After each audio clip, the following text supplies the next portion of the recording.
que nosotros teníamos para revisar de nuestro sistema digestivo eran pues las dos glándulas anexas que están a él, que cumplen una función muy importante porque le ayudan pues en el metabolismo de los alimentos que ingresaron por esa cavidad bucal del sistema digestivo, que son el hígado y el páncreas. Pero no podemos olvidar que el hígado pues solo como tal no podría ejecutar esta función, sino que necesariamente necesita de una vía biliar que va a ser la encargada de eliminar o de eliminar, no, de permitir el paso de la sustancia que se produce en el hígado, que se ha denominado bilis, para llegar hasta el duodeno y poderse mezclar con los alimentos que vienen desde el estómago. ¿Listo? Entonces, dentro de las características importantes que nosotros tenemos del hígado, tenemos que, pues va a ser una glándula anexa, aquí lo dice, una glándula anexa al sistema digestivo que vierte la bilis. La bilis es una sustancia que va a ser producida por el hígado, almacenada a nivel de la vesícula biliar y liberada hacia la segunda porción del duodeno en su pared medial por medio de la vía biliar. ¿Listo? Entonces, el hígado es el órgano más voluminoso que tiene el organismo. Está situado debajo del diafragma, por encima del duodeno y delante del estómago. Esta situación es la que topográficamente nos diría que el hígado está ocupando el hipocondrio derecho de la pared abdominal y parte del epigastrio con su lóbulo izquierdo, como lo vamos a ver pues más adelante. ¿Listo? Entonces aquí el hígado ocupa la concavidad diafragmática derecha. Cuando nosotros hablamos de diafragma dijimos que tenía la forma de una cúpula dirigida hacia arriba con una concavidad derecha y una concavidad izquierda. La concavidad derecha era la que se elevaba, decíamos, por el efecto del diafragma, y eso era lo que nos generaba como una visión un poco más pequeña y aplastada del pulmón derecho respecto a la del pulmón izquierdo, que se la ve un poco más alargada. ¿Listo? Su extremidad izquierda se adelgaza, vamos a ver cómo es más delgado en relación pues al grosor que tiene el lado derecho del hígado y se aplana debajo del hemidiafragma izquierdo. ¿Listo? Por lo tanto, podemos decir que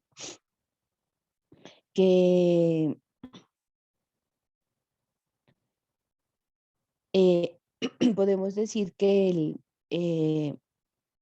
el hígado va a ocupar tanto el hipocondrio derecho y el epigastrio en las ubicaciones topográficas. Entonces, ahí les presento el hígado. ¿Listo? Pues aquí podemos observar, miren cómo está pues por debajo del diafragma, que estaría a este nivel. Y lo que les digo, miren, nos da esa como visión de que este pulmón derecho fuera un poco más corto, ¿sí? En relación a este pulmón izquierdo. Y obviamente ocupa toda la cúpula, eleva la cúpula, la hemicúpula derecha, y del lado izquierdo solamente alcanza como la língula, digámoslo de alguna manera, ¿sí? No alcanza nada más. Entonces, este es nuestro hígado. Usualmente, este hígado alcanza el reborde costal, ¿sí? Hasta 2 centímetros por debajo del reborde costal. Y en inspiración asciende totalmente. Sin embargo, cuando nosotros encontramos, por ejemplo, un paciente ictérico, que es un color amarillento en la piel y que estamos sospechando patología del hígado, ¿listo? Este hígado puede aumentar mucho de tamaño y es fácilmente palpable a nivel abdominal. Entonces, cuando usted le palpa el hipocondrio derecho, lo palpa más allá o muy por debajo de ese reborde costal. Entonces, cuando nosotros lo palpamos muy por debajo de ese reborde costal, podríamos estarnos enfrentando ante un hígado que ha aumentado de tamaño. ¿Listo?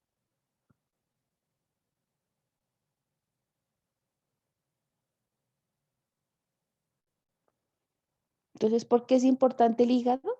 ¿Sí? Porque este hígado tiene muchas funciones, ¿sí? ¿Qué funciones cumple? Elabora la bilis. Entonces, ¿y qué es la bilis? Entonces, a usted le van a enseñar en la parte de fisiología que la bilis es una solución o una sustancia que tiene muchos lípidos que va a ayudar a, pues, a eliminar y metabolizar los alimentos a nivel de la porción del duodeno, ¿listo? Que ayuda a través de sus ácidos biliares a, a destruir, no, con su metabolismo, hacer que esas partículas de los alimentos cada vez se vayan haciendo más pequeñas para que cuando pasen hacia el íleo, al yeyuno, perdón, que habíamos dicho que era la parte del intestino que más absorbía, lo pueda hacer en forma más adecuada. ¿Listo? Eso, pues, le van a enseñar en su parte de, de fisiología. También el hígado tiene una función hematopoyética, ¿sí? Eh, Cuando somos embriones, ustedes recuerdan que el hígado hasta las 12 semanas decía se encargaba de producir los eritrocitos, ¿no es cierto? Que luego ya era una función de la médula, pero tiene función de la hematopoiesis. También tiene una función endocrina, porque sintetiza las proteínas plasmáticas, por ejemplo. Eh, Tiene un efecto de barrera. Entonces, todas aquellas sustancias, por ejemplo, que son tóxicas, el hígado las metaboliza, las fagocita, digámoslo de alguna manera, y las destruye, las fagocita, las destruye para evitar que vayan a lesionar o que vayan a causar pues otras afecciones mayores. Sobre todo, por ejemplo, en el metabolismo de las proteínas, ¿no? Eso es lo que hace nuestro hígado. Entonces, no solamente produce bilis, sino que tiene y cumple con otras funciones. Anatómicamente, entonces, ¿cuáles son sus características? Anatómicamente, nuestro hígado va a presentar dos caras y un borde. Una cara de ella se llama cara diafragmática, que corresponde a la cara anterior y superior. Sin embargo, también tenemos que esta cara diafragmática, les voy a presentar aquí, mire, esta es toda nuestra cara diafragmática vista por delante. Miren aquí. La porción posterior de esta cara diafragmática, que correspondería al borde posterior, es gruesa y se va a adelgazar progresivamente hacia la izquierda. Este borde posterior no se lo tiene en cuenta como un borde como tal, porque no hay como una unión, digamos. Acuérdense que los bordes unen dos estructuras. Entonces se le denomina solamente el área posterior de la cara diafragmática, ¿listo? Pero la cara diafragmática como tal en anatomía se nombra como la cara antero superior, ¿listo? Entonces tiene una porción posterior, tiene una porción anterior, pero no hablamos de borde como tal. La cara visceral es la cara inferior y el borde inferior es el que se va a encargar de unir las dos caras, la cara diafragmática y la cara visceral. Entonces, ¿qué es importante que tengamos en cuenta? Que el hígado tiene dos caras y un borde. El borde es inferior y une la cara visceral con la cara diafragmática. La cara diafragmática es también denominada cara antero superior y tiene una región posterior, la cara diafragmática, que está pues llevada hacia la pared posterior de la pared, hacia la pared posterior de la cavidad abdominal. Y ya en la actualidad no se habla como borde, por eso lo coloco acá, ya solamente se habla como región posterior de la cara diafragmática. Entonces les presento aquí a nuestra cara diafragmática, miren, es lisa, digámoslo de alguna manera, sí tiene algunas estructuras que la van a caracterizar, que ahora miramos, y esta es nuestra cara visceral.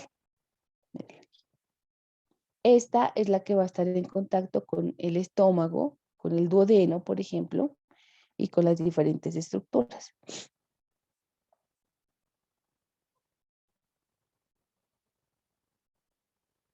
Y mírenlo aquí, el borde inferior. Miren. Todo esto desde aquí, donde le agarro en mi cursor, todo esto que usted está mirando es nuestro borde inferior. Esta es nuestra cara diafragmática. Esta es nuestra cara visceral. Perdón. Y este va a ser nuestro borde inferior. Esto verdecito que miramos aquí es nuestra vesícula biliar.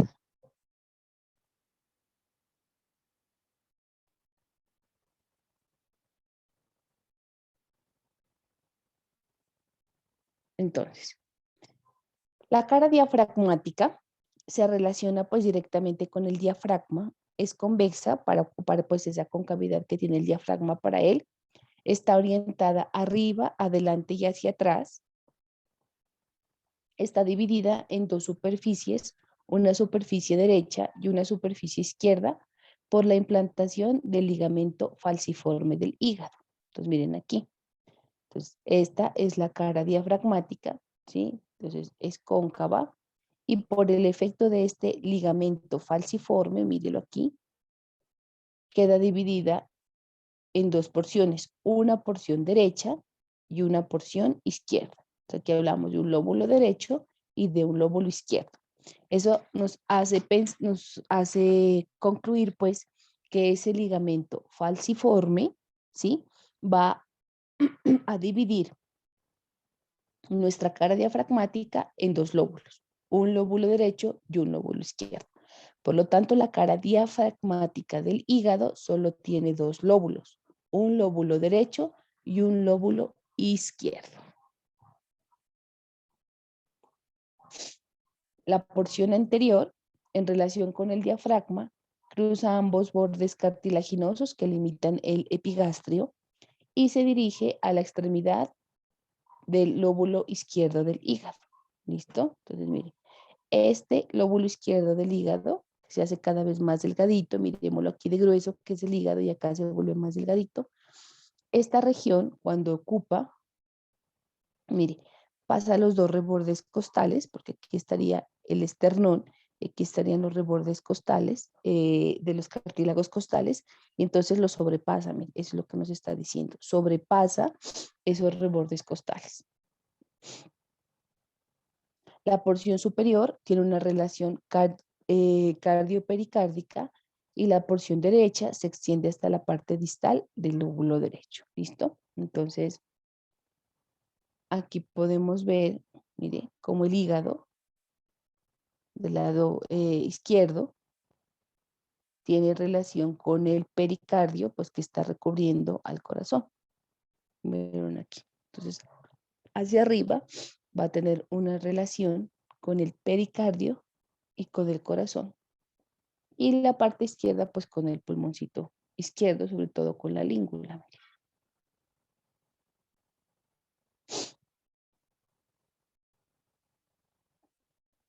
La porción posterior de esta cara diafragmática tiene hacia la parte posterior, como les dije, un área que se conoce como el área desnuda. Esta porción, ¿sí?, une la cara diafragmática y visceral del hígado. ¿Listo? Por lo tanto, ya no hablamos de borde posterior. Esa parte posterior de la cara diafragmática es el área desnuda. ¿Listo? ¿Qué significa un área desnuda? Que es carente de peritoneo que la esté recubriendo. Ya dijimos que la cara diafragmática se adelgaza hacia la izquierda y en su relación, en su trayecto, pues se relaciona con el diafragma. También va a tener relación con la vena cava inferior, con la aorta y con el esófago. Entonces, por detrás, ¿sí?, de este cara diafragmática, cuando se va desplazando hacia el hipocondrio izquierdo, se va a relacionar con la vena cava, con la aorta y con el esófago.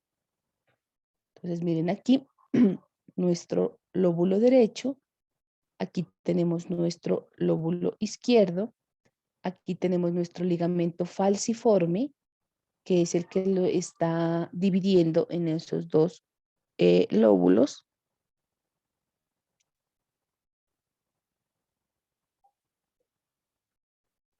¿Listo? Esta que está viendo usted acá, miren en la parte posterior de color verdecito, es el área desnuda. Miren aquí. Esto verde que usted ve acá, que está demarcado, es nuestra área desnuda del hígado, que va a unir la cara diafragmática con la cara visceral. Esto que usted está viendo aquí por delante es la cara visceral, ¿listo? Es como si el paciente usted lo estuviese viendo por detrás en esta imagen, ¿sí? Entonces lo está viendo por detrás y puede ver esta área desnuda que va a ser carente de peritoneo. Pero vamos a ver qué ligamentos tiene alrededor, no sobre ella, que la van a estar protegiendo. Bueno. Entonces, la cara visceral. Eso es lo que teníamos para decir de nuestra cara eh, diafragmática. Bueno, es importante también que esta cara diafragmática puede tener las impresiones costales hacia la región lateral del lóbulo derecho. Mire, ¿sí? Puede tener unas impresiones costales por el contacto que tiene a este nivel. Un ratico. Está fallando mi internet. Espérame un ratico.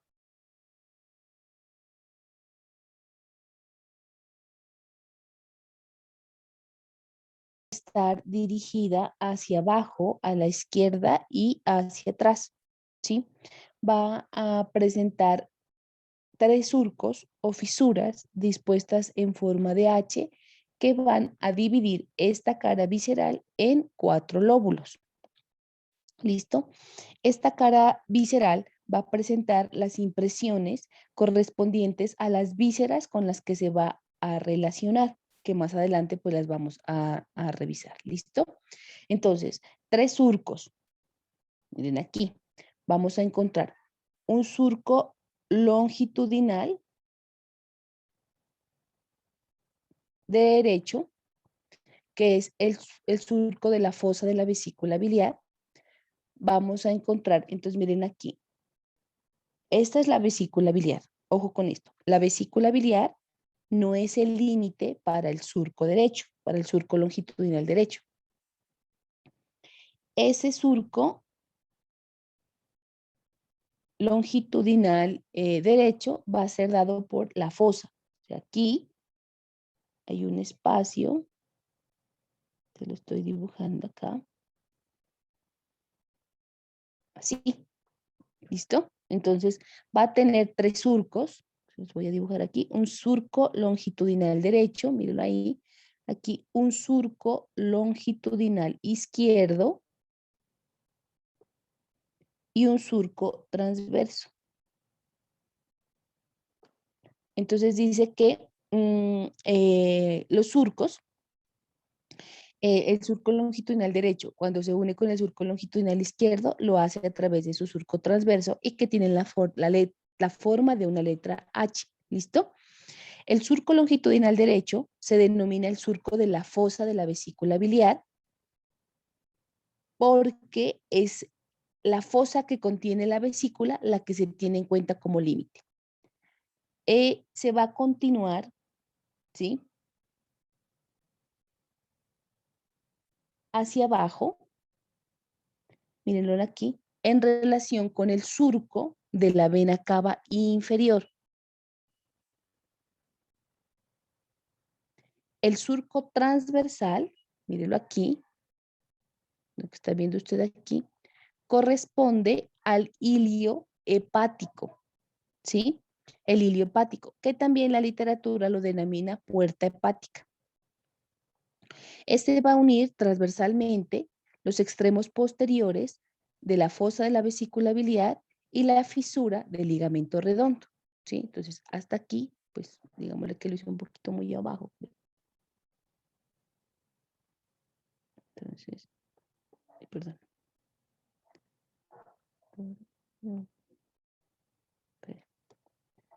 Se los voy a repetir.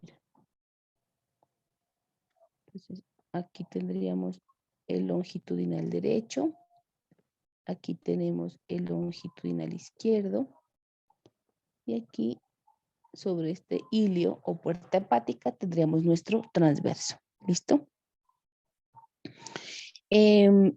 Entonces ya les dije, une transversalmente los extremos posteriores de la fosa de la vesícula biliar y la fisura del ligamento redondo, que es lo que vamos a mirar ahorita. Y aquí podemos observar entonces qué pasa el hilio hepático, ¿listo? A través del cual penetran en el hígado. ¿Qué va a penetrar? Va a entrar la arteria hepática propia, mírenla aquí, que la estamos observando, la arteria hepática propia, ojo, ese apellido es bien importante, luego vamos a ver por qué. La arteria hepática propia, esta, mire, la vena porta y el nervio o los nervios que van a entrar a este nivel para encargarse de la parte de la inervación del hígado. ¿Qué sale? Sale el conducto hepático común, véalo aquí, se denomina así conducto hepático común, y los vasos linfáticos, ellos salen, ¿listo? Entonces, ¿quién entra? Entra la arteria hepática propia, entra la vena porta y los nervios. ¿Y quién sale? Sale el conducto hepático común y salen los vasos linfáticos.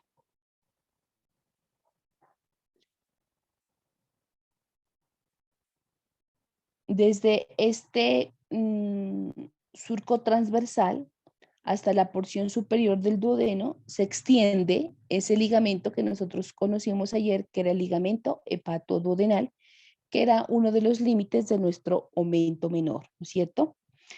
Por el espesor de este ligamento hepatoduodenal pasan las estructuras que penetran y que salen de ese hilio hepático. ¿Listo?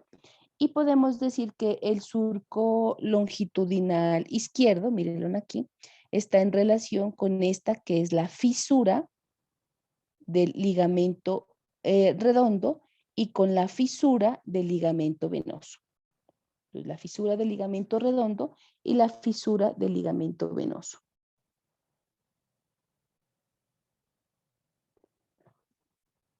Cuando nosotros decimos los detalles anatómicos, que estamos hablando de los surcos, no se olviden, son estos longitudinales, estos surcos longitudinales, no tienen como punto de referencia las estructuras que descansan en ellos, sino que tienen los elementos propios del hígado. Vuelvo a repetir. Este surco longitudinal derecho tiene la fosa de la vesícula biliar, ¿sí? Y digámoslo así como el surco de la vena cava inferior, que es esta que usted está viendo aquí, mire, esto que está viendo aquí es la vena cava inferior. El surco longitudinal izquierdo que tiene la fisura del ligamento redondo, que es es la fisura del ligamento redondo, y la fisura del ligamento venoso. ¿Listo? Entonces, ¿quién recuerda qué era el ligamento venoso? Cuando éramos embriones, ¿qué era el ligamento venoso? Doctora, creo que era una arteria que comunicaba la placenta para que entrara la sangre al hígado, que se atrofiaba después. No, porque acuérdese que la placenta entraba por el cordón umbilical, ¿no es cierto? Que tenía dos arterias y una vena. ¿Así era? Sí, Entonces, ¿quién recuerda cómo era el ligamento venoso?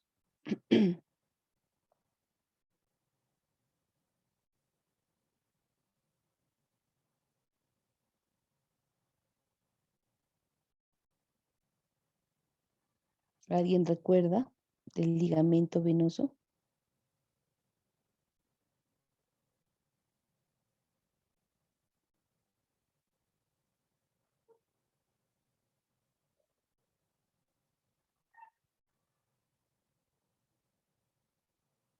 Entonces, este ligamento venoso es el remanente, ¿sí? Del conducto venoso.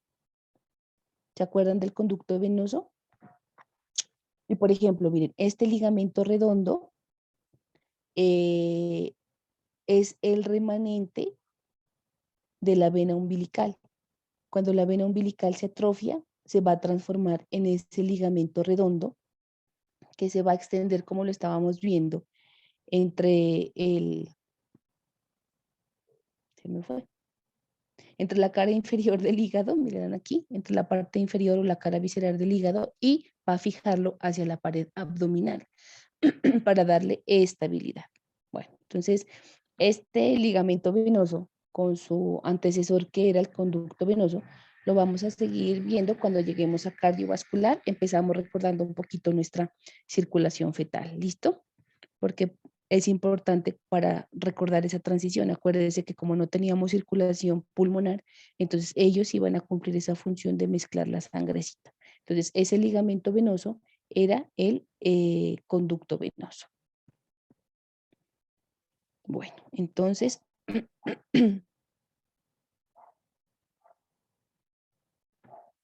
y es así entonces como nuestra cara visceral va a quedar dividida en 4 lóbulos. Entonces, aquí les presento. Este será el lóbulo derecho del hígado. Este seguirá siendo el lóbulo izquierdo del hígado, pero es el lóbulo derecho el que por efecto de estos 3 surcos se va a dividir en 2 lóbulos adicionales. Un lóbulo cuadrado arriba, o sea, lóbulo cuadrado arriba en relación con la vesícula biliar y el lóbulo caudado abajo en relación con la vena cava inferior. ¿Listo?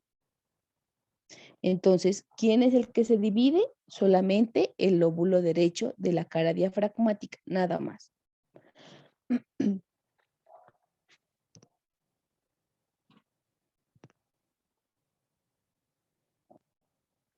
Entonces,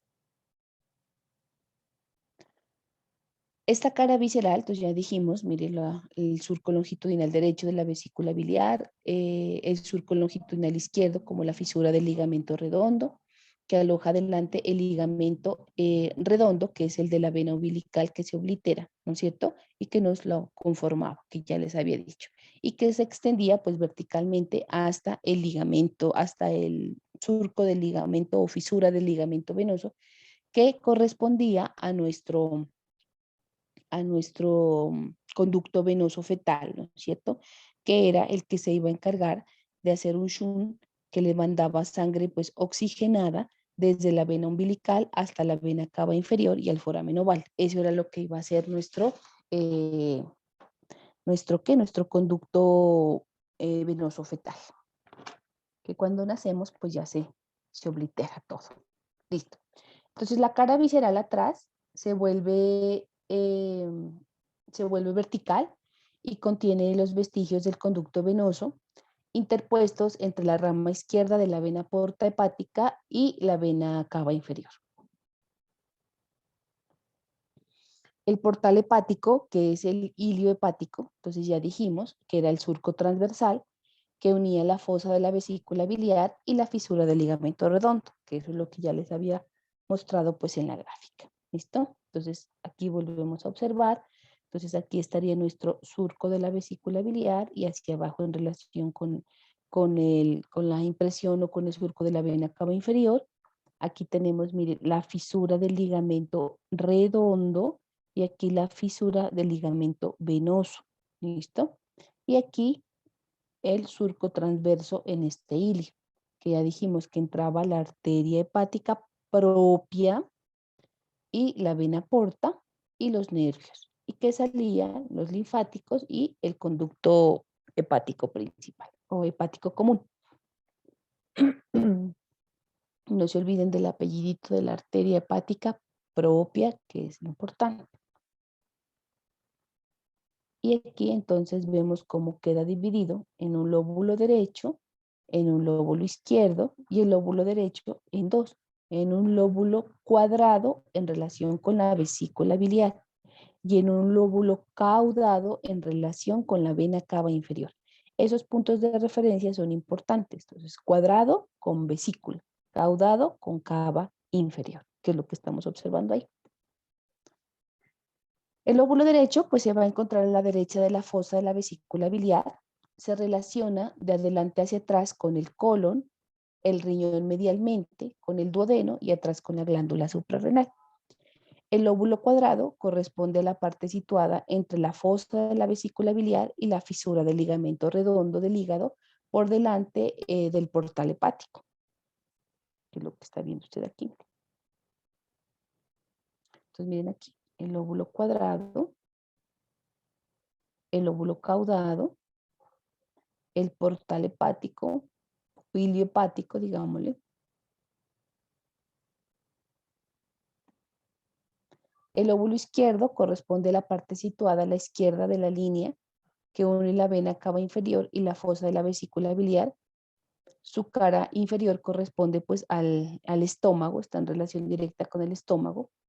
El lóbulo caudado o de Spiegel, también se llama, está situado por detrás y encima del portal hepático y constituye un lóbulo independiente,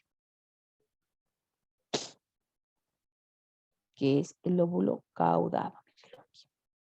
Esta es la vista anterior y esta es la vista posterior. Entonces, vista anterior y esta es la vista posterior. Esta así en la tarde miramos un videito muy pequeñito que conseguí para que ustedes se ubiquen, porque a veces como no estamos tan relacionados con el hígado como tal, entonces uno puede como que el texto lo puede equivocar un poquito a uno. Entonces, pero ya se los voy a mostrar cómo está en posición dentro del cadáver o del cuerpo, pues, para que nos podamos orientar. ¿Listo? Pero entonces, por ahora que necesitamos saber que este es el lóbulo derecho, este es el lóbulo izquierdo, este es el lóbulo cuadrado y este es el lóbulo caudado.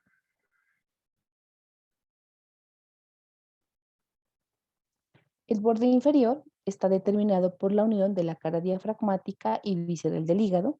Es delgado, se relaciona de derecha a izquierda con el arco costal, cruza la región epigástrica hasta el sexto o séptimo cartílago izquierdo, presenta una escotadura para el ligamento redondo del hígado y otra para el fondo de la vesícula biliar.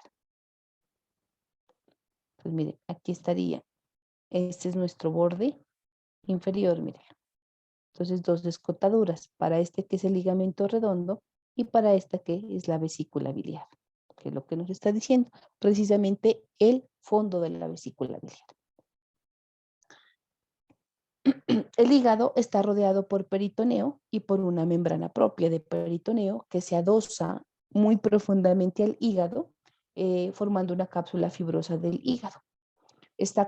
Pero, no se olvide, hay un área del hígado que está desprovista de peritoneo, que le corresponde a la cara diafragmática y está hacia su región posterior y se ha denominado área desnuda.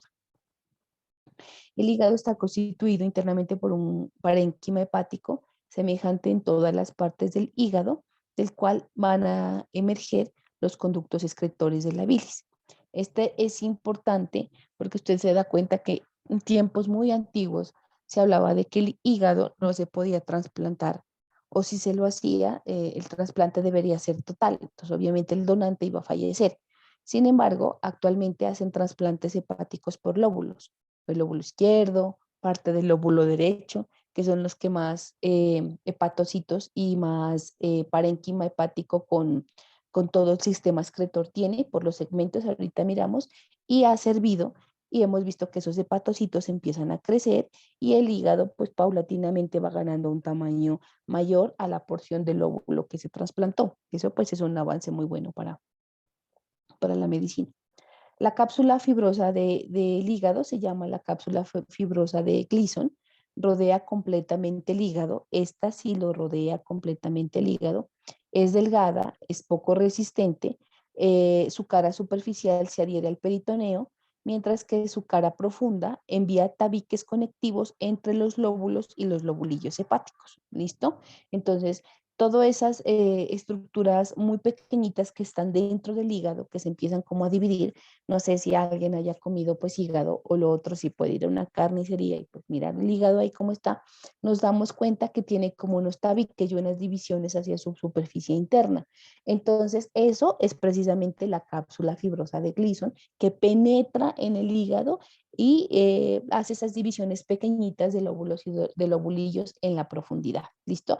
Que eso pues ya es parte de la histología.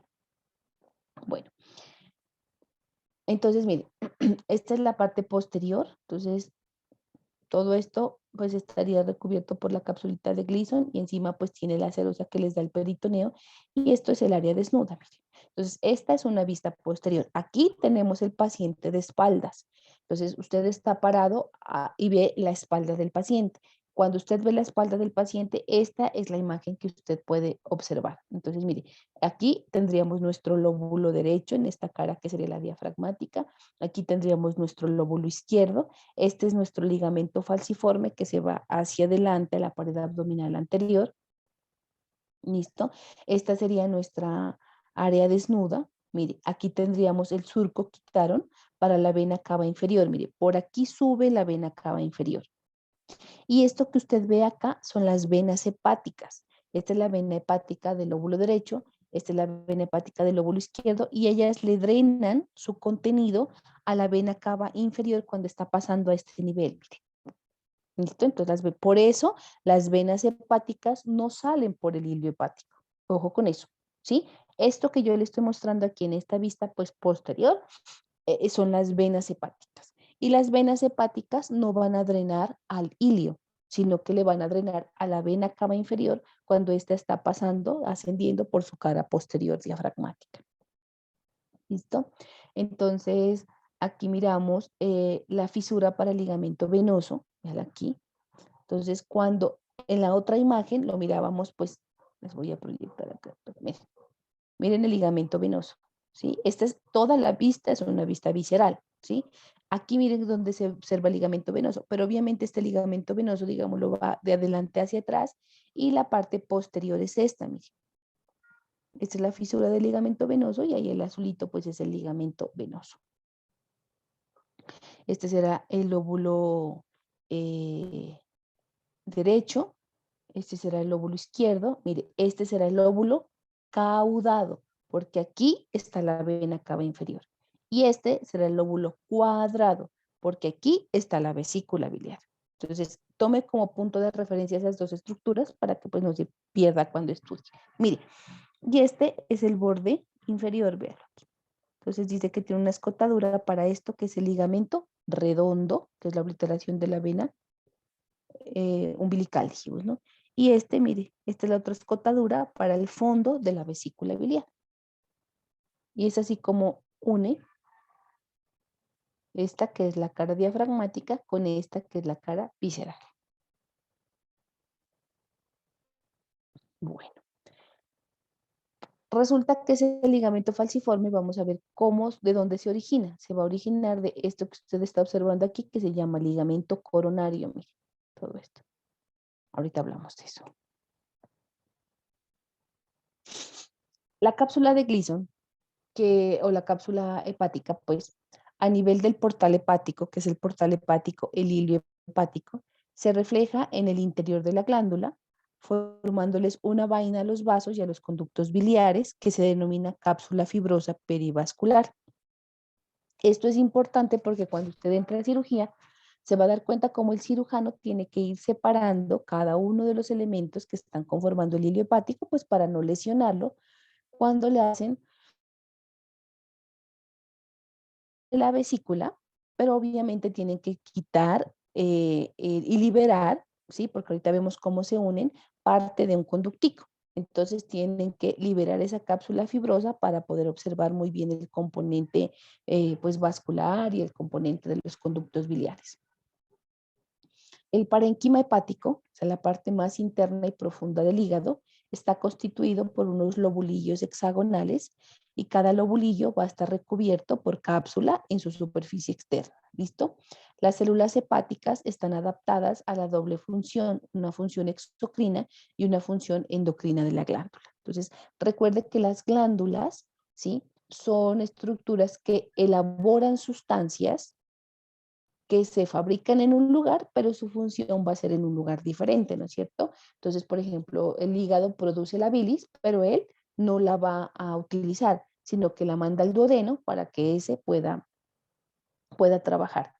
Durante la hematopoiesis, pues produce todas las células que posteriormente la médula produce, y principalmente glóbulos rojos, realmente como hematopoiesis es los globulitos rojos, y esos globulitos rojos pues también se producen en un lugar, pero van a otra parte. Cuando ya somos adultos, ya es la médula la que cumple pues esta función plenamente. Hablemos entonces del ligamento falciforme. Ese ligamento falciforme va a conectar, que ya usted lo reconoce, véalo aquí, el ligamento falciforme. Conecta la cara diafragmática del hígado al diafragma y a la pared abdominal anterior.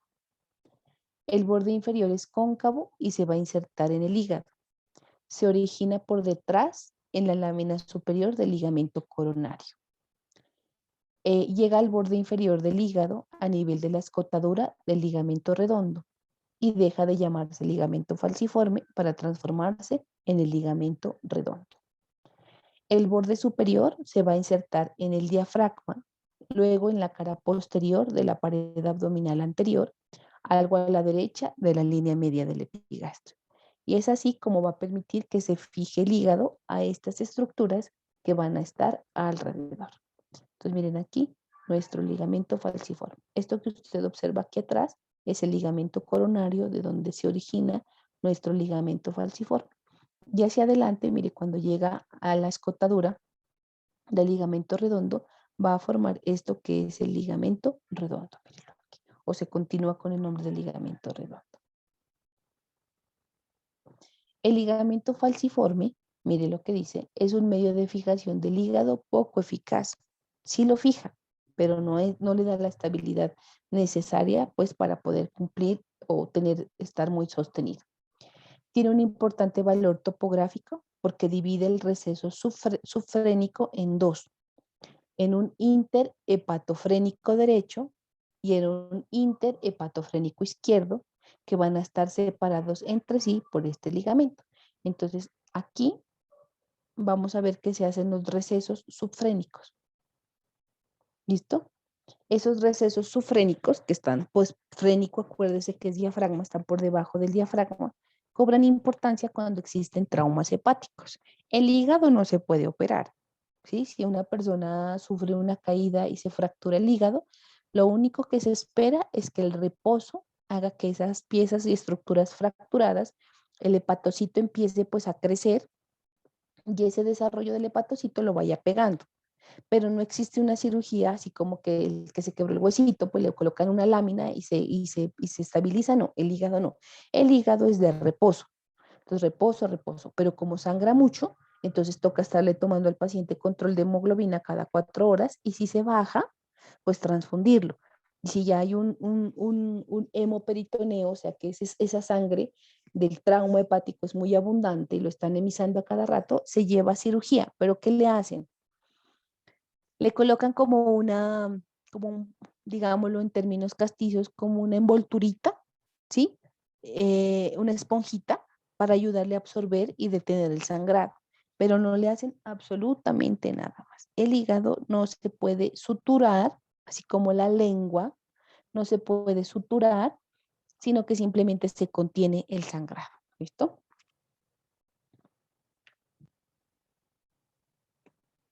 Entonces, este es un hígado de verdad.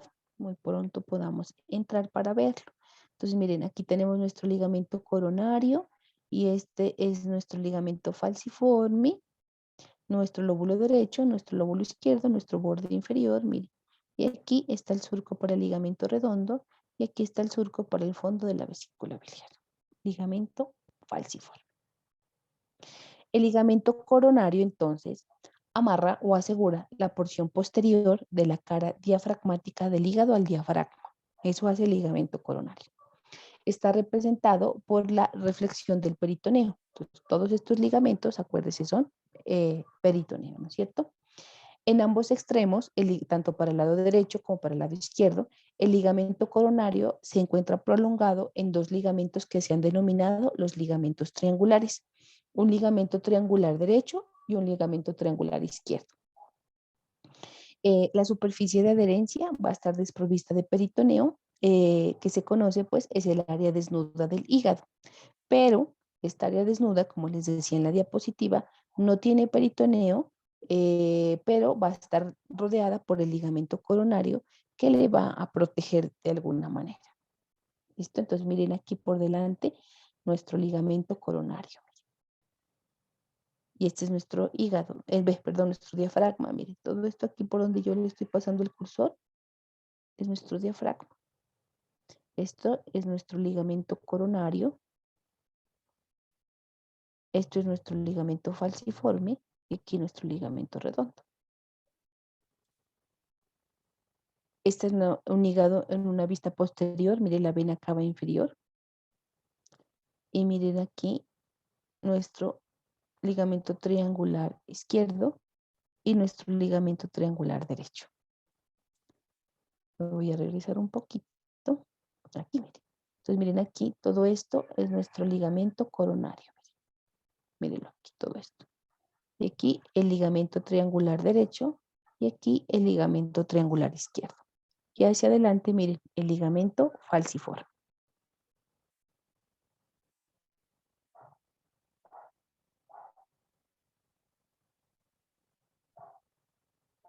Aquí también lo podemos observar. Entonces, miren, todo esto es nuestro ligamento coronario. ¿Sí? Y este es nuestro ligamento triangular derecho y nuestro ligamento triangular izquierdo. Y esto que está en el centro es el área desnuda. ¿Listo? Esto es el área desnuda. Este será el surco para la vena cava inferior. Estas son las venas hepáticas. Entonces, ¿qué lóbulo es? Ahí donde tengo el cursor, ¿qué lóbulo es de la cara visceral? Caudado. Cuadrado. El lóbulo. Vesícula con lóbulo. Cuadrado. Cuadrado. Ajá. Y si este es el surco para la vesícula biliar, ¿qué lóbulo es? Caudado. Caudado. Bueno, muy bien. Eso, no se vayan a olvidar de eso. Este ligamento coronario sí contribuye realmente a la fijación del hígado, a diferencia de lo que decíamos del ligamento falciforme.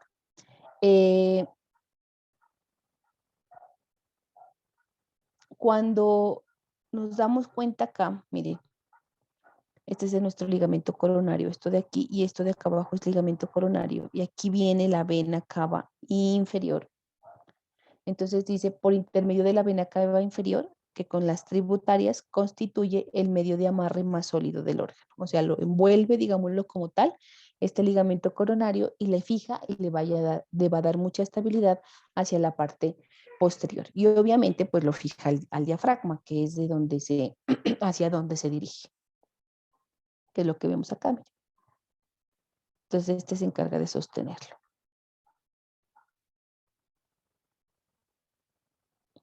Entonces, ¿cómo está el hígado relacionado? Arriba y adelante con el diafragma, del que está separado por el receso subfrénico, que por el efecto del ligamento falciforme, dijimos, se dividía en un derecho y en un izquierdo. A la derecha del ligamento falciforme se relaciona con la cavidad pleural derecha. A la izquierda del ligamento falciforme se relaciona con la pared abdominal y se palpa en el epigastrio. Y se va a relacionar, pues obviamente, por arriba con el pericardio y con el corazón. El resto pues queda oculto debajo del diafragma, detrás de la apófisis sifoides y detrás del borde condral izquierdo, ¿no es cierto? Se relaciona, ya les dije, pues con el pericardio y el corazón, así con la cavidad pleural izquierda, esa parte del lóbulo izquierdo, pues que se relacionaba con la língula, que era la parte pues que mirábamos por gráficas, era la que iba a entrar en contacto con esta. La porción posterior de la cara diafragmática derecha y superior que corresponde al área desnuda, desde la lámina inferior del ligamento coronario hacia arriba, en la parte media de esta área se observa la vena cava inferior, situada pues en un amplio surco. Eso quiere decir que la parte posterior de la cara diafragmática va a estar en relación con la vena cava inferior, que es la que le va a dar un soporte importante. Porque aquí lo volvemos a repetir, el hígado se adhiere a la vena cava inferior a través de la desembocadura de las venas hepáticas. Entonces, no se olvide, si yo le pregunto en el examen, por el portal hepático pasan las venas hepáticas, falso o verdadero, la respuesta será falso, porque las venas hepáticas no salen por el hilio hepático. Ya les dije que estructuras entraban y salían por ese hilio hepático.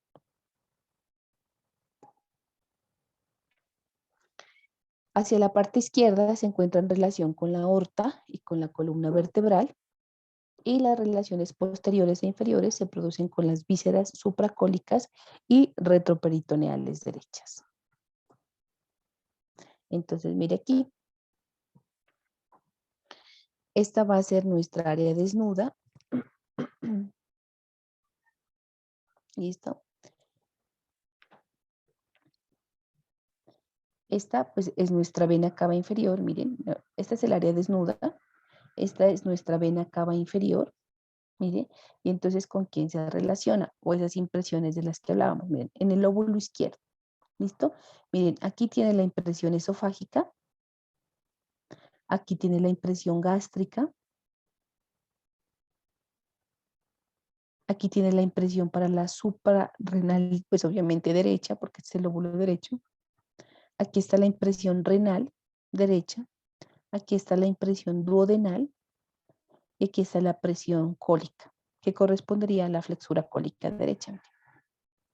Entonces aquí está la impresión, que son pues relaciones también. Entonces mire, impresión cólica, la impresión duodenal, la impresión renal, la impresión suprarrenal para el lóbulo derecho. Y para el lóbulo izquierdo tenemos atrás, mire, la impresión esofágica, la impresión gástrica. ¿Qué más reconocemos acá? Entonces, mire, esta es la vena cava inferior y miren aquí las venas hepáticas. Esta es la vena hepática izquierda y esta es la vena hepática derecha, que va a desembocar a nivel de la vena cava inferior. Entonces, aquí tenemos el lóbulo caudado para la vena cava inferior. Aquí tenemos el lóbulo cuadrado para la vesícula biliar. ¿Listo? Esto azulito aquí, que entra por el hilio hepático, dijimos que era la vena porta. Y esta arteria, la arteria hepática propia, ¿cierto? Ese es el apellido, te voy a olvidar. Y sale este, que es el conducto hepático común. El conducto hepático común, y salen los linfáticos. Ahí entraban también los nervios. Entonces aquí teníamos este, es la fisura para el ligamento venoso. Esta es la fisura para este, que es el ligamento redondo. Todo esto es el borde anterior. Esto que está aquí viendo usted es el ligamento coronario, mire, ligamento coronario, que lateralmente se va a constituir o continuar como el ligamento triangular derecho, y aquí ligamento triangular izquierdo. Entonces, obviamente las impresiones son las relaciones que van a tener el hígado en sus diferentes caras. Aquí las volvemos a ver, ¿sí? Aquí tendremos la impresión gástrica, que están observados aquí. Aquí la impresión suprarrenal, aquí la impresión renal, aquí la impresión cólica, aquí la impresión duodenal. Aquí estaría la impresión esofágica, lóbulo cuadrado, lóbulo caudado.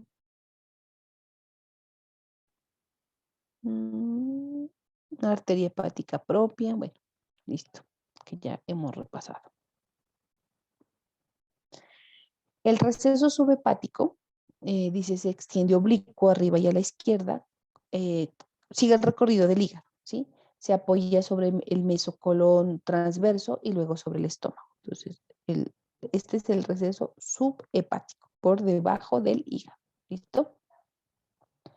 Forma la parte alta de la gran cavidad peritoneal que comunica con la bolsa omental por el foramen omental, que es el hiato de Winslow, y se prolonga hacia la derecha y hacia abajo. ¿Listo? Entonces, este es el receso subhepático. Mírenlo aquí. Todo esto es el receso subhepático.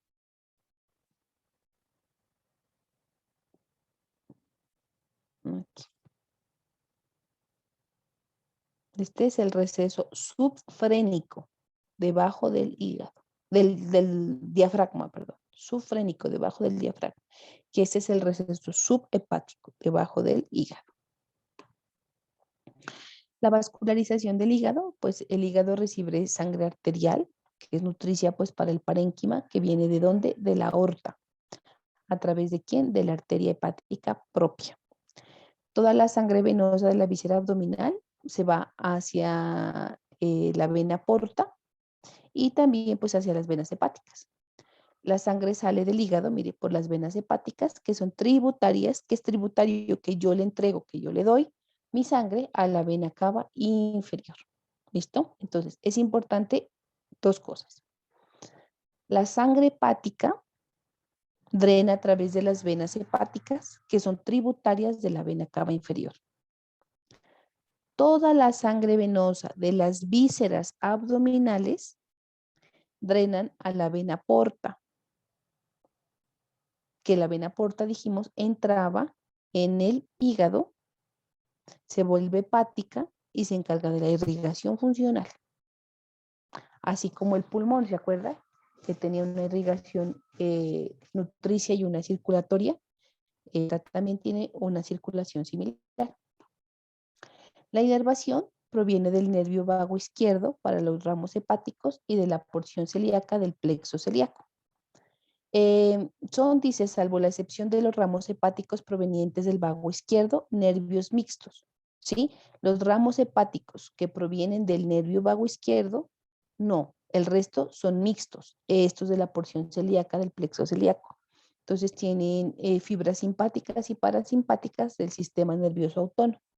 Son numerosos y voluminosos y se distinguen dos plexos, un plexo anterior y un plexo posterior.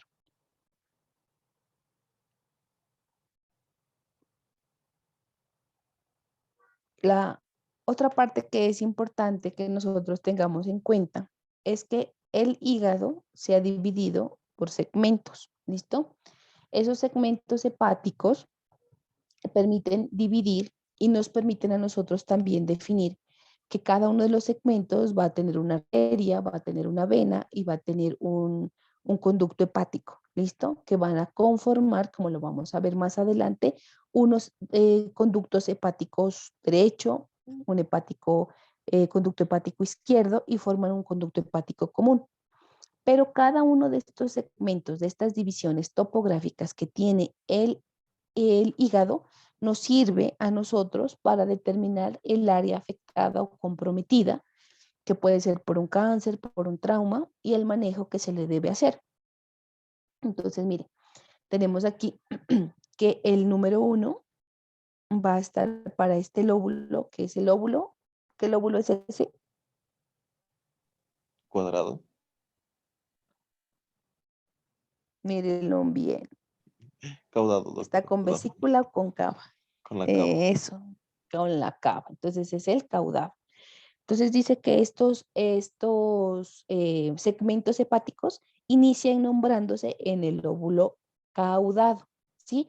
Y van en sentido contrario a las manecillas del reloj. Entonces miramos, 1, mire, 2, 3, 4, 5, 6 y 7, que son los de la cara visceral.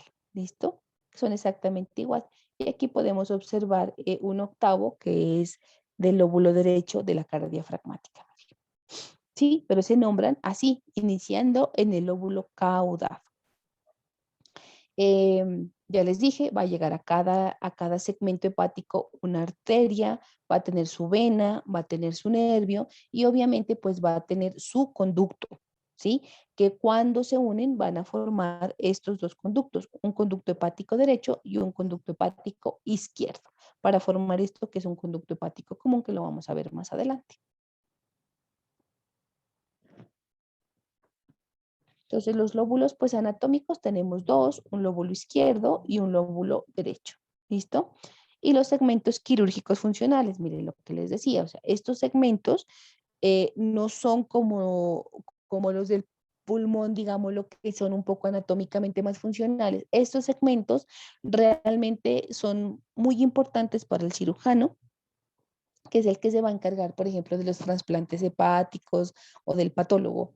hepatólogo que se van a encargar de mirar cuál es la parte más funcional, ¿listo? Entonces, por eso se les denomina segmentos quirúrgicos, pues, funcionales. Entonces, miren aquí. Tenemos aquí el segmento medial superior, aquí el segmento medial inferior, aquí tenemos el segmento medial posterior, el segmento medial anterior, aquí el segmento lateral anterior, el segmento lateral posterior. En la cara visceral tenemos entonces, este es el segmento del lóbulo caudado, este es el segmento del lóbulo cuadrado, que son mediales. Aquí tenemos el segmento lateral del lóbulo izquierdo, aquí el segmento lateral posterior del lóbulo izquierdo y este es el segmento anterior del lóbulo izquierdo. Y para el lóbulo derecho tenemos el anterior, como lo habíamos dicho, el segmento lateral anterior derecho y el segmento lateral posterior derecho, que es lo que estábamos observando acá. Miren. ¿Listo? Entonces se dividen en áreas medial, lateral, superior, inferior. Eso es como lo que lo están dividiendo. Entonces de aquí hacia arriba serían superiores. Entonces, de aquí, mira, esto que está con el cursor, superiores. Estos serían los inferiores.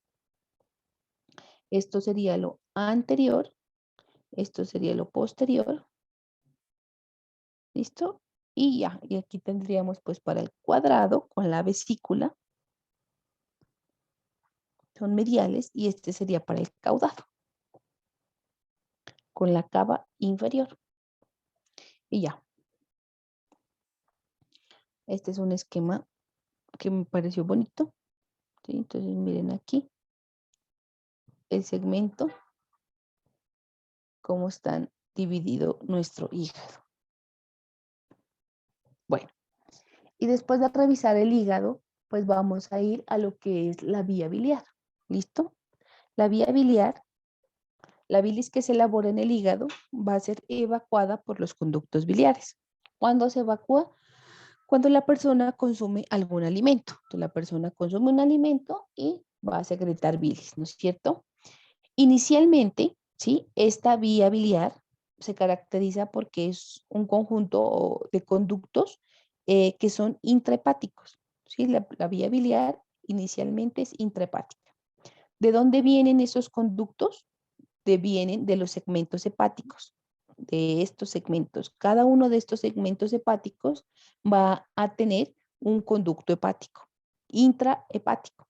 Se reúnen y van a constituir dos conductos, un conducto hepático derecho y un conducto hepático izquierdo. Entonces miren aquí, miren, entonces cada segmento va a tener intrahepático, va a tener su conducto, miren, pero después se reúnen, ¿sí? El derecho, mire, va a formar esto que es el conducto hepático derecho y el lado izquierdo va a formar este que es el conducto hepático izquierdo. Finalmente los dos se unen y forman esto que es el conducto hepático común. Mírenlo aquí. El conducto hepático común, que es esto que estamos viendo aquí.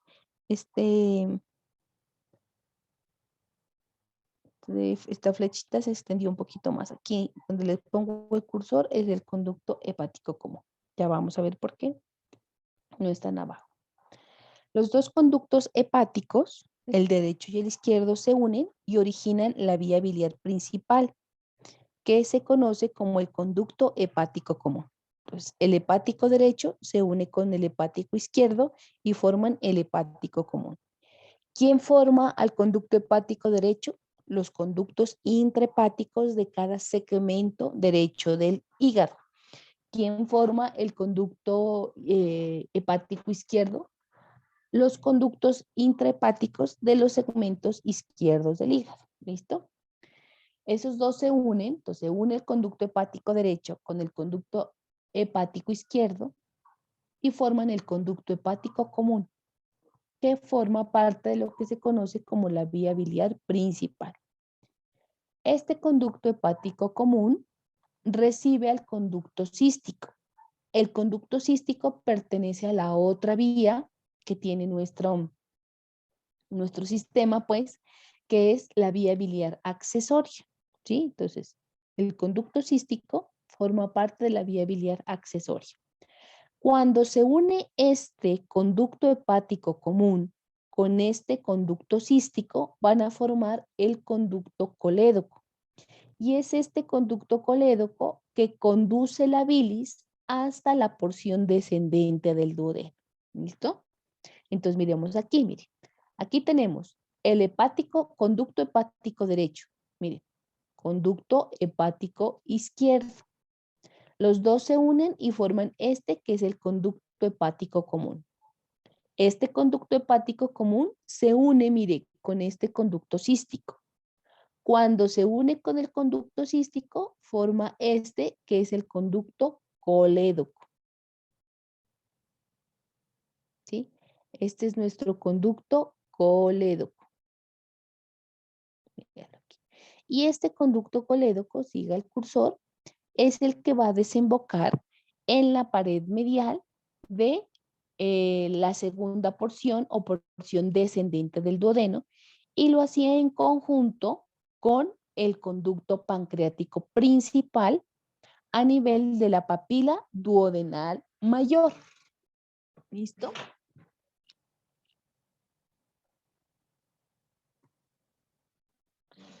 Aquí les traje, como para que, o sea, volviéndoles a reforzar la idea, el conducto hepático derecho se une por esos conductos segmentarios. Entonces va a tener dos ramas, una rama anterior y una rama posterior.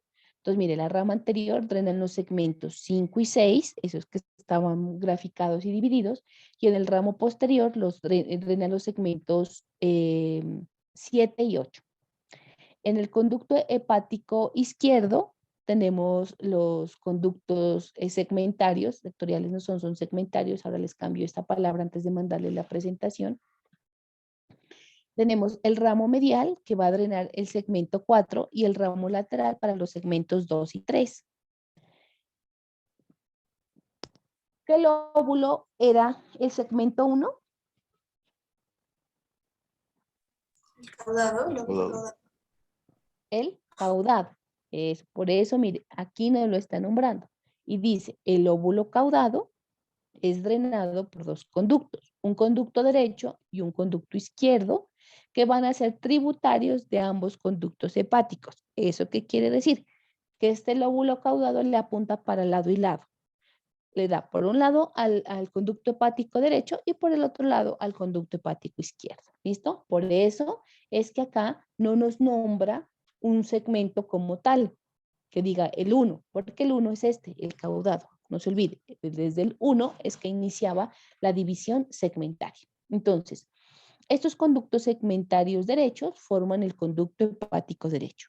Y estos conductos segmentarios izquierdos forman este conducto hepático izquierdo. Cuando se juntan estos dos hepáticos, forman ¿a quién? Al conducto hepático común.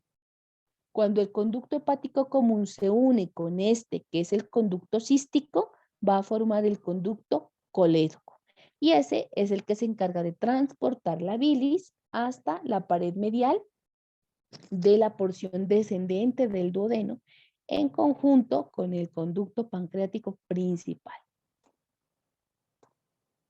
Entonces miren aquí, pues aquí están los segmentos. Aquí miramos el derecho, conducto hepático derecho, conducto hepático izquierdo. Conducto hepático común. Conducto cístico. Conducto colédoco. Y ahí están los segmentos. Y le ponen el 1, pero pues este 1 tendría que ser para allá, una patica para allá y otra patica para acá. Ya sabemos por qué. Entonces, ya dijimos que había una vía biliar intrahepática, ¿no es cierto? Y la vía biliar, pues extrahepática, está conformado por la vía biliar principal, que dijimos que era el conducto hepático común y el colédoco, y la vía biliar accesoria. ¿Quién formaba esa vía biliar accesoria? Pues miren, aquí les digo, la vesícula biliar y el conducto cístico. Y la vía biliar principal, el conducto hepático común y el conducto colédoco. ¿Listo? Entonces, esta vía pues va de arriba hacia abajo, ¿no es cierto? ¿Qué quiere decir? Que el hepático derecho forma el hepático y con el hepático izquierdo forman el hepático común, arriba, y empieza a bajar. Cuando se une ese hepático común con el accesorio, que es el conducto cístico, forman el conducto colédoco y va bajando y descendiendo para finalmente llegar hacia la segunda porción del duodeno. Aquí volvemos a mirar. Estos son los calculitos, miren. ¿Sí? Esos cálculos que se producen por el metabolismo de la bilis, por la mala alimentación, por esa alimentación muy rica en grasas, en frituras, poca fruta, poca verdura, poca agua, pues hace que la bilis que se acumula en la vesícula biliar genere cálculos y esos cálculos puedan viajar y desplazarse en un momento determinado y llegan aquí, mire, y obstruye. ¿Cuál es el problema? Si los cálculos están aquí a nivel de la ampolla pancreato hepática, ¿cuál sería el problema? Que no solamente se ve afectada la vía biliar, sino que también se vea afectado el páncreas. ¿Sí? Entonces, mire, estos cálculos que están obstruyendo aquí, mire, no lo hace solamente al conducto colédoco, sino que también obstruye el páncreas. Y al obstruir el páncreas, ¿sí? Pues puede generar una inflamación de esta glándula y las siguientes o las consecuencias posteriores a ello, que no solamente se ven en liberación del jugo gástrico, sino el metabolismo hormonal, porque esta es una glándula de secreción mixta, es endocrina y es exocrina. Ahorita miramos cómo funciona el páncreas, ¿listo? Entonces, para la recomendación, alimentación rica en frutas, en verduras, tomar mínimo 2 litros de agua y evitar las comidas copiosas en la noche para que la vesícula pues no se resienta y no sufra tanto. Cuando la persona le operan la vesícula, entonces usualmente la cirugía es aquí, a nivel del cístico, ¿sí? Cuando no los cálculos no están acá abajo. Entonces operan aquí en el cístico, cortan el cístico, cierran este conducto biliar y la vesícula la sacan y ya.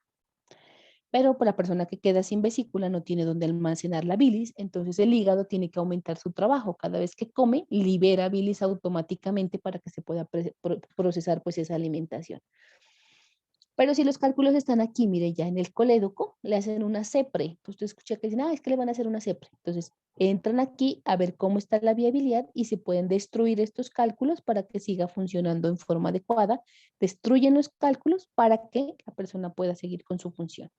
Si estos cálculos se quedan aquí, inflama la pared, hace una pancreatitis, hace una colangitis, se inflama el colédoco, hace una colangitis, una pancreatitis, y de ahí puede ser una sepsis porque ese líquido de bilis que está aquí acumulado, mire que usted ve la vesícula regordeta, esa vesícula que está aquí llena de bilis, como no la puede drenar, se empieza a estancar y ese estancamiento que hace pus, entonces se transforma en pus y obviamente ya hace un piocisto, ¿listo? Entonces, bueno, eso después ya le piocolecisto, pues, un piocolecisto, después ya se lo enseñan en cirugía, pero es porque por obstrucción, entonces como no puedo liberar la bilis, se queda acumulado. Todo líquido acumulado en el cuerpo que no pueda ser drenado normalmente, se transformará en pus por los metabolismos y las bacterias pues que están en las diferentes partes del organismo. Entonces, esa vía biliar principal que ya dijimos, mire, que iba a estar conformada por el conducto hepático común y el conducto colédoco, se sitúa en el borde libre del aumento menor, que iba a estar reforzada por el ligamento hepatoduodenal, antes de pasar por detrás del duodeno, para quedar por detrás de la cabeza del páncreas, se reúne con el conducto pancreático de Wirsung, que es el principal, hacia la parte medial y posterior de la porción descendente del duodeno. Miren, aquí vemos que sí, que cumple eso, va por detrás. Los dos conductos, el conducto pancreático principal y el conducto colédoco, desembocan ¿dónde? En la ampolla hepatopancreática o ampolla de Vater, que se abre en la papila duodenal mayor o papila mayor del duodeno. Esta región, ¿sí? Esta ampolla hepatopancreática va a estar rodeada por un sistema muscular, que es el músculo esfínter de la ampolla o esfínter de Oddi, que Sebastián nos preguntaba ayer. Entonces, la papila tiene previamente dos estructuras, Esta que es la ampolla hepatopancreática que se forma por la unión de estos dos conductos, pero también está reforzada por un sistema muscular, que es el esfínter de Oddi. ¿Listo? Ese lo que hace es abrirse y cerrarse y permitir el paso del jugo pancreático y de los jugos biliares, pues, en el momento en que hay alimento a nivel del estómago. Entonces, cuando hay alimento a nivel de la cavidad gástrica, ya se empiezan a preparar estos jugos para que cuando pase al duodeno, en la porción descendente del duodeno, se puedan mezclar y se puedan metabolizar. La vía biliar principal tiene un diámetro, mire, de 6 milímetros, es muy pequeña, y una longitud entre 8 y 10 centímetros en un paciente adulto. Un paciente pediátrico, pues obviamente va a ser más pequeño. Aquí volvemos a mirar. Entonces, miren, nuestro conducto hepático común se une con nuestro conducto cístico, forma nuestro conducto colédoco. Y nuestro conducto colédoco se une con el conducto pancreático principal. Aquí tenemos el músculo esfínter de Oddi. Aquí tenemos nuestra papila duodenal mayor y aquí estaría nuestra ampolla hepatopancreática. La vía biliar está siempre por delante de la vena porta y a la derecha de la arteria hepática propia. El conducto hepático común generalmente está cruzado por atrás por la arteria hepática derecha y a veces por la arteria cística. La vía biliar principal, cuando se sitúa en la raíz hepática, o sea, en el hilio hepático, se relaciona atrás con el agujero mental del aumento menor, que lo separa de la vena cava inferior. Adelante, la vía biliar principal se relaciona con el duodeno, el píloro y el lóbulo cuadrado del hígado. La vascularización de la vía biliar va a estar a cargo de la arteria cística. ¿Para quién? Para el conducto hepático común. La arteria hepática propia para el segmento supraduodenal. La arteria pancreato duodenal superior e inferior está para el segmento retropancreático e intrapancreático del colédoco. Y el drenaje venoso se lo hace por la vena porta o porta hepática, como lo denomina alguna literatura y por eso se la escribí. La inervación de la vía biliar están a cargo de los plexos anteriores y posteriores de los nervios del hígado, el nervio posterior del colédoco y la parte de la inervación del esfínter de la ampolla hepatopancreática parece estar asegurada, o sea, los estudios dicen que son por células nerviosas autónomas del nervio vago y de los nervios espláncnicos. ¿Listo? Dice parece, y la literatura no lo confirma, pero los estudios han demostrado que esas células nerviosas autónomas vienen unas del nervio vago y otras del nervio espláncnico. Pues obviamente como es una estructura compartida, asumo que realizaría como una anastomosis pues nerviosa, digámoslo así, no sé si es correcto el término, ahorita lo busco, como esa unión entre la parte del nervio que se encargaría del hígado y de la vía biliar, perdón, y el que se encargaría pues del páncreas. Bueno, esa era la vía biliar principal. Ahora vamos a revisar nuestra vía biliar accesoria. La vía biliar accesoria es simplemente la vesícula biliar con su conducto. ¿Cómo se llama el conducto de la vesícula biliar? Se llama conducto cístico. La vesícula biliar es un reservorio. ¿Qué significa reservorio? Que es el que va a almacenar la bilis que se produce en el hígado. Es de características fibromusculares, ocupa la fosa de la vesícula biliar que está ubicada en la cara visceral del hígado. La vesícula biliar tiene un aspecto piriforme, o sea, la forma de una perita. Mide de 8 a 10 centímetros de longitud, de 3 a 4 de ancho, máximo pues en el paciente adulto. Está dirigida hacia arriba, atrás y a la izquierda. Esta vesícula biliar, mírenla ahí. Esta vesícula biliar tiene 4 partes, que son el fondo, que sobrepasa el borde inferior del hígado, el cuerpo, que es cilíndrico, y el cuello. En su parte medial se puede observar una dilatación más marcada que se denomina el infundíbulo de la vesícula biliar. De este infundíbulo, a nivel de la parte inferior e izquierda, emerge el conducto cístico. Entonces tiene fondo, cuerpo, cuello e infundíbulo, en ese orden de arriba hacia abajo. Entonces, mire, fondo, cuerpo, cuello, aquí estaría el infundíbulo y este ya es el conducto cístico, que se une al conducto hepático común y forman el conducto colédoco. Entonces, mire, fondo, cuerpo, cuello, infundíbulo y se continúa en el conducto cístico. La pared de la vesícula biliar pues va a estar conformada por afuera pues por una serosa, digámoslo así, que es una lámina peritoneal incompleta, ahorita miramos por qué es incompleta, una capa muscular formada por fibras entrecruzadas, una submucosa pues para el paquete vasculonervioso de la víscera como tal y una mucosita que va a ser delgada y pálida. La vesícula biliar está aplicada en el hígado, solo mire, el fondo tiene un revestimiento peritoneal completo, por eso dice acá que es una lámina peritoneal incompleta, porque solamente el fondo de la vesícula biliar es intraperitoneal, el resto debe ser extraperitoneal. Pues. El cuerpo tiene serosa solamente, mire, en la cara inferior y en la cara lateral, o sea, la medial y la superior no tienen serosa. El peritoneo en el cuello, mire, de la vesícula biliar va a formar un meso, que eran los mesos medios de fijación, que se inserta en la cara inferior del hígado y toma el nombre de mesocisto. ¿Qué une el mesocisto? El cuello de la vesícula biliar con la cara inferior del hígado, o sea, con la cara visceral.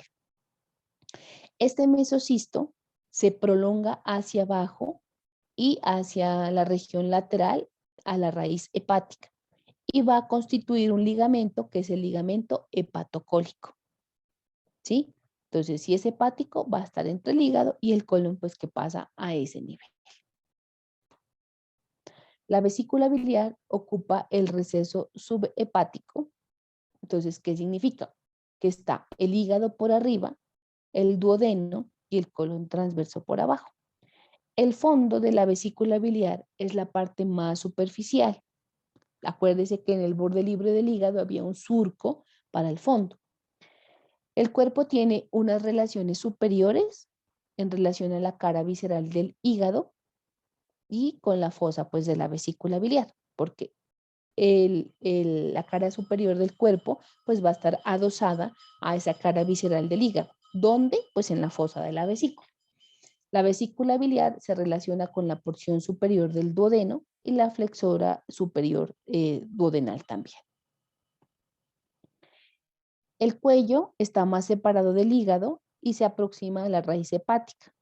Se relaciona con la parte superior y derecha de esta raíz hepática, con el conducto hepático común y con la arteria hepática derecha. Aquí ya hablamos de arteria hepática derecha. El conducto cístico entonces, mire, se extiende desde la vesícula biliar, exactamente desde el infundíbulo hasta la vía biliar principal, que era el conducto hepático común. Es un conducto estrecho de 3 a 5 milímetros, una longitud de 3 a 4 centímetros en el adulto, se dirige abajo, a la izquierda y hacia atrás. El conducto cístico ocupa el borde inferior del mesocisto, se apoya sobre el duodeno y forma el borde inferior de un trígono que se llama trígono cisto-hepático, que se conoce como triángulo de Calot. Más adelante vamos a ver cuáles son los límites y por qué es importante ese triángulo de Calot.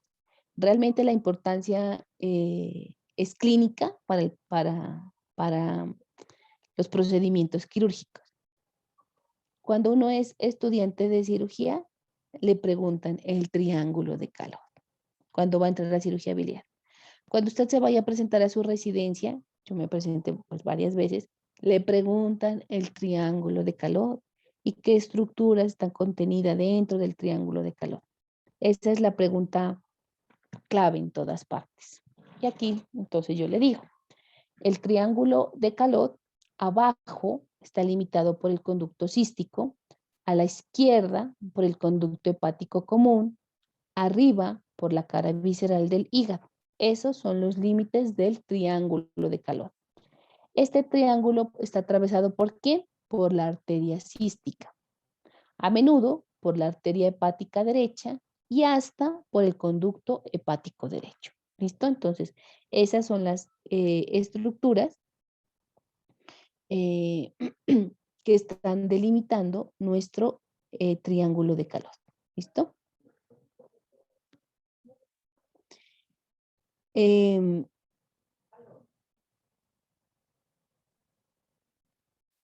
¿Qué más? A ver, el conducto cístico está abajo, a la izquierda está el conducto hepático común. Espérenme, recuerdo mentalmente, siento que me olvidé.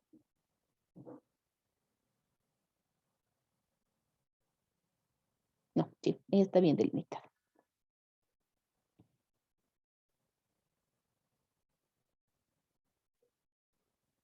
¿Listo? Entonces, ¿cuál es el principal elemento que está contenido dentro del triángulo de calor? Esta, la arteria cística. Esta es la más importante. ¿Listo? El triángulo de calor. Estos son sus límites y el componente que está atravesándolo más importante es esta, la arteria cística. ¿Listo? Vamos a ver luego que esa arteria cística es una rama de la arteria hepática derecha. Por eso dice, a menudo puede estar la arteria hepática derecha, porque esta arteria cística es rama de esta arteria hepática derecha. Entonces, como en medicina no existe nada absoluto, puede ser que esté un poquito pues más corrido.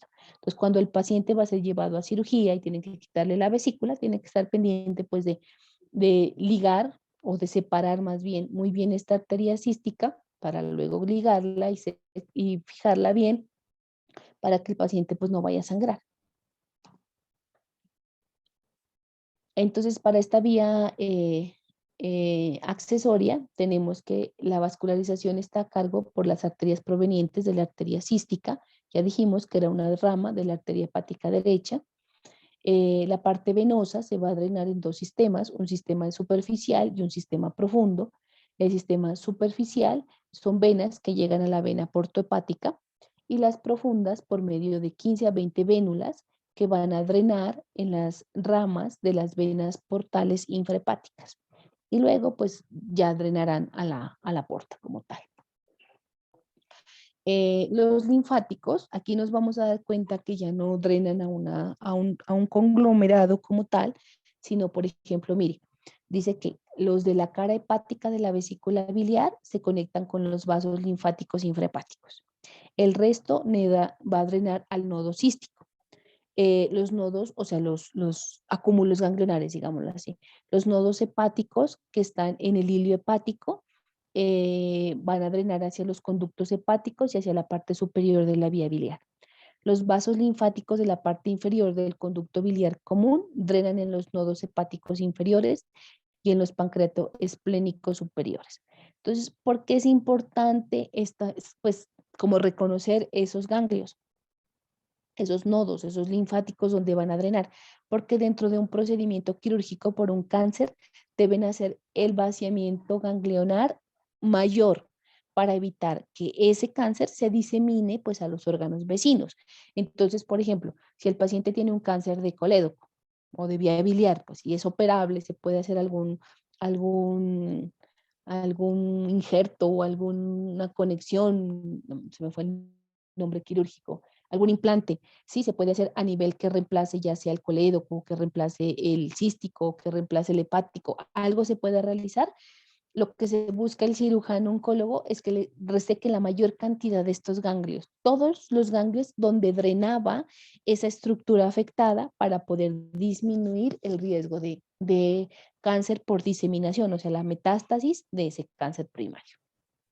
Y la inervación pues va a estar a cargo del plexo hepático anterior y del plexo hepático posterior. ¿Listo? Eso para nuestra vía biliar. Y finalmente nuestro páncreas, ¿sí? Él es una glándula mixta, ¿sí? Que tiene una secreción interna y una secreción externa. La secreción externa nuestra en anatomía es el jugo pancreático y en fisiología, pues. Y la secreción interna, que sí es bien importante. Secreta insulina, secreta glucagón, secreta somatostatina y el polipéptido pancreático. El páncreas es bien importante y hay que cuidarlo, ¿sí? La secreción interna son hormonas, ¿sí? Entonces, ¿qué son las hormonas? ¿Quién me dice? ¿Qué es una hormona? Eso lo saben desde Son, biología. son sustancias químicas que permiten, que actúan en un lugar diferente al que fueron producidas. Ujú. Listo. Y van a regular una actividad diferente, ¿no es cierto? Eso es importantísimo. Entonces, las glándulas, como dice Sebastián muy bien, son las encargadas de producir las hormonas. Y las hormonas son sustancias que se producen en un lugar, pero van a actuar en un lugar diferente. Entonces, estas hormonas se van a liberar, esta secreción interna, todas las que son mixtas, por ejemplo, el hígado es mixto, el páncreas es una glándula mixta. Toda esa secreción interna hormonal se va a liberar a través del componente sanguíneo, mientras que la secreción externa se hace a través de conductos. ¿Listo? Entonces, esa función externa, esa secreción externa que está produciendo, se libera por medio de conductos y la secreción interna lo hace por la sangre.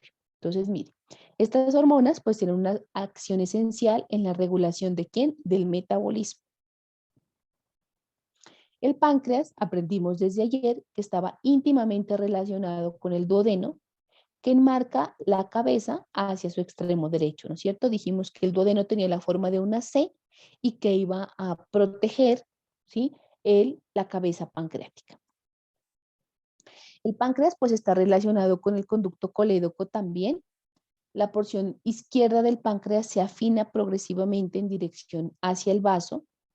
Es un órgano profundo, es un retroperitoneal en algunas partes y está adosado a la pared posterior del abdomen y es retrogástrico. ¿Eso qué significa? Que está por detrás de la cara posterior del estómago. ¿Se acuerda que cuando hablábamos del estómago dijimos que tiene una cara anterior y una cara posterior? Pues este páncreas está hacia la cara posterior. ¿Listo?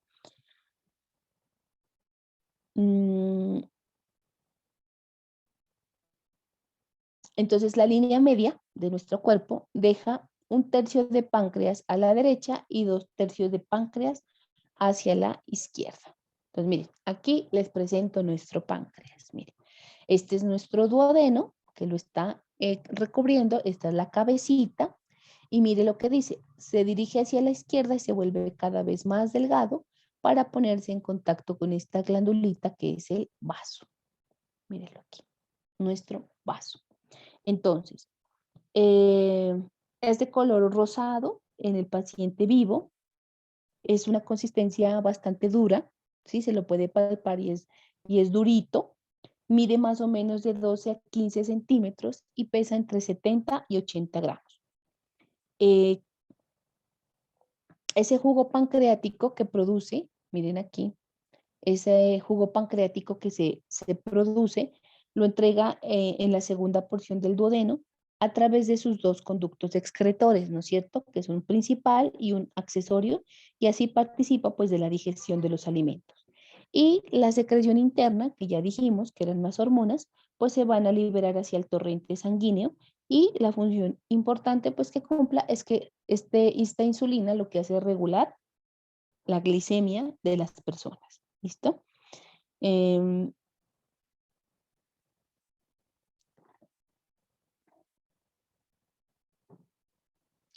el páncreas entonces es una glándula alargada o de forma alargada de derecha a izquierda y algo pues menos de abajo hacia arriba, pero está aplastada en sentido antero-posterior. ¿Listo? Describe una concavidad posterior, está moldeada, o sea, tiene íntima relación con la columna lumbar a nivel de 1 y L2, y en él se describen 3 porciones. Tiene, perdón, 4 porciones. Una cabeza, un cuello, un cuerpo y una cola. ¿Listo? Vamos a ver. Miren aquí. La cabeza, el cuello, el cuerpo y la cola. Cabeza, duodeno. Cola, vaso. Cuello y cuerpo. ¿Listo? Entonces, mire cómo la cabeza tiene un adicional cuando se incurva medialmente, que es lo que se conoce como el proceso unciforme. El proceso unciforme. Entonces la cabeza sufre una subdivisión, digámoslo así, y conforma el proceso unciforme. Bueno, miremos entonces. La cabeza del páncreas es la parte del páncreas orientado algo hacia adelante y a la derecha y va a estar enmarcada por el duodeno, ¿no es cierto? Su borde superior y su borde derecho están excavados por un canal. Ese canal desaparece en el borde inferior de la cabeza que está en contacto con la porción horizontal del duodeno. Abajo y hacia la izquierda, la cabeza se encurva y forma el proceso unciforme. Pasa por detrás de los vasos mesentéricos superiores, sigue el borde superior de la porción horizontal y ascendente del duodeno. La cara anterior del proceso unciforme está excavada en forma de canal por el pasaje de la vena mesentérica superior. La siguiente porción es el cuello. El cuello, ¿qué hace? Une la cabeza pancreática al cuerpo. Es estrecha, tiene más o menos 2 centímetros de longitud, está limitado arriba por la porción superior del duodeno. En su borde superior tiene 2 tubérculos, un tubérculo anterior que se ubica por debajo del duodeno y un tubérculo posterior que se ubica por detrás del duodeno. El límite inferior, vamos a encontrar la escotadura pancreática que van a estar en relación con los vasos mesentéricos superiores. El cuerpo se aparta de la cabeza de la glándula hacia la izquierda y hacia arriba. Por atrás es cóncava y va a tener 3 caras. Una cara anterosuperior, una cara posterior y una cara anteroinferior. Esta ahora ya se las cambio. Antero es anterosuperior, posterior y anteroinferior. Y va a tener 3 bordes, un borde superior, un borde anterior y un borde inferior. Eso es para el cuerpo, que es la parte media, pues es la parte un poco más estrecha en relación con la cabeza y alargada del páncreas. Entonces, cuando hablamos de que tiene 3 caras y 3 bordes, diríamos entonces que tiene una forma prismática triangular. ¿Listo? Realmente hay literatura que habla que las caras son anterior, posterior e inferior. Y les digo esto porque yo sé que hay estudiantes que pues estudian en otra literatura. Entonces habla de anterior, de posterior y de inferior. Nosotros pues hablamos de antero superior y de antero inferior, ¿listo? Teniendo en cuenta pues que tiene esta forma prismática. Pero hay otro que dice que es anterior, posterior e inferior. Y los bordes, si siguen estando pues así, el anterior, el inferior y el superior.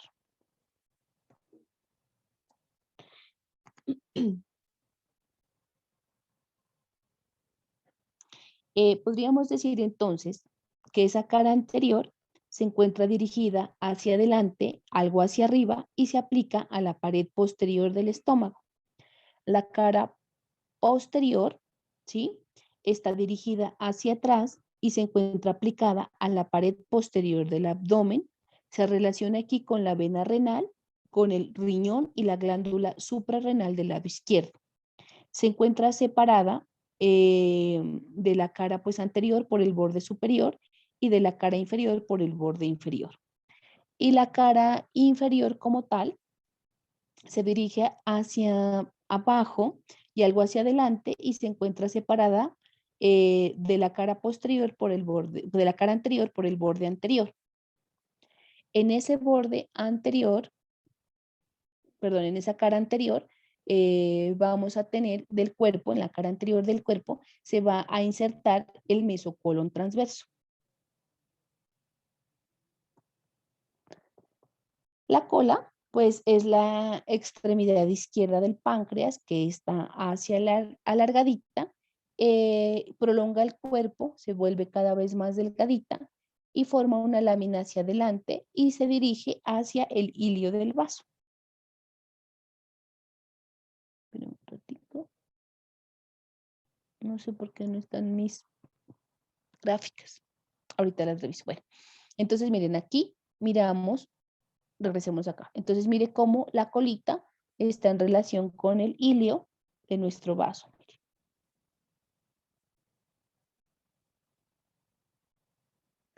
Este vaso, este hígado, perdón, este páncreas, topográficamente va a estar en relación con la pared anterior del abdomen en la región del hipocondrio izquierdo y del epigastrio. Entonces, esta tarde en la práctica vamos a empezar con eso. No están mis diapositivas. Bueno, entonces, este páncreas, siendo una glándula, va a estar conformada, la glándula de secreción externa, pues por los acinos glandulares. Cada acino posee un conducto excretor para el jugo pancreático, lo que dijimos, como va a liberarlo directamente. Y las glándulas de secreción interna son los islotes de Langerhans, o también llamados islotes pancreáticos, que están situados entre los acinos. Están rodeados de una rica red vascular, que es la vía de eliminación de las hormonas. ¿Listo? Entonces, miramos aquí, miren, este es nuestro páncreas, ¿sí? Y entonces aquí nosotros tenemos nuestros islotes de Langerhans. Miren, estos son nuestros acinos, mírenlos aquí, nuestros acinos, mire, que secretan el jugo pancreático, mire. Son las exocrinas, miren, las glandulitas exocrinas son los acinos, y entre acino y acino, miren, vamos a encontrar nuestros islotes de Langerhans. ¿Ve? Y estos islotes de Langerhans tienen pues sus vasitos sanguíneos, miren, y así liberan la hormona. Entonces así van a estar distribuidos a lo largo de todo nuestro páncreas. ¿Listo?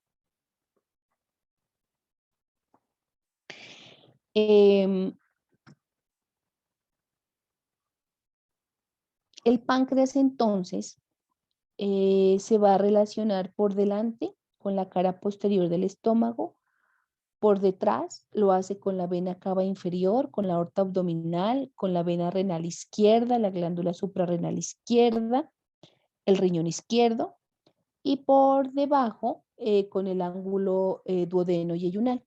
Está en íntima relación. Se relaciona también con las asas del intestino delgado y parte del colon transverso, o sea, del lado izquierdo. Esas serían como las relaciones que va a tener el páncreas. El páncreas entonces va a tener dos conductos, un conducto pancreático principal y un conducto pancreático accesorio. ¿Listo? Ese conducto pancreático principal o de Wilson se origina a nivel de la cola del páncreas y sigue el eje mayor del cuerpo de la glándula en dirección a la cabeza.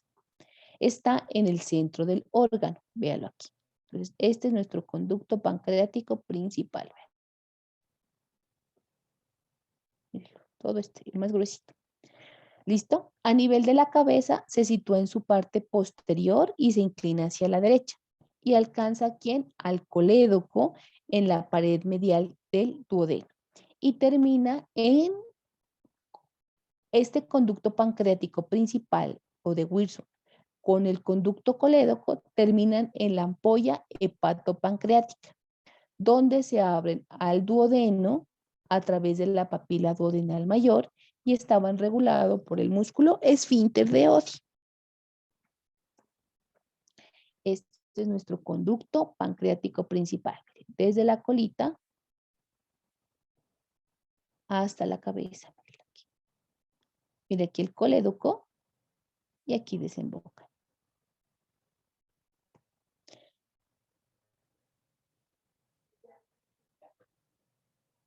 Entonces ya dijimos que la terminación del conducto pancreático pues iba a estar rodeada por la porción pancreática del esfínter de la ampolla pancreática. Durante su trayecto recibe innumerables conductos que la abordan por todas sus caras. Drena los acinos de la cola, del cuerpo y la porción posterior de la cabeza del páncreas. Todo esto, miren aquí como miramos esos pequeñines que le están aportando esos conductos. Y la cabeza, la porción posterior. Y el conducto pancreático accesorio de Santorini se separa del conducto pancreático a nivel de la cabeza del páncreas. Se dirige horizontalmente hacia la derecha y termina atravesando la pared posteromedial del duodeno, a unos 2 o 3 centímetros por encima del conducto pancreático principal.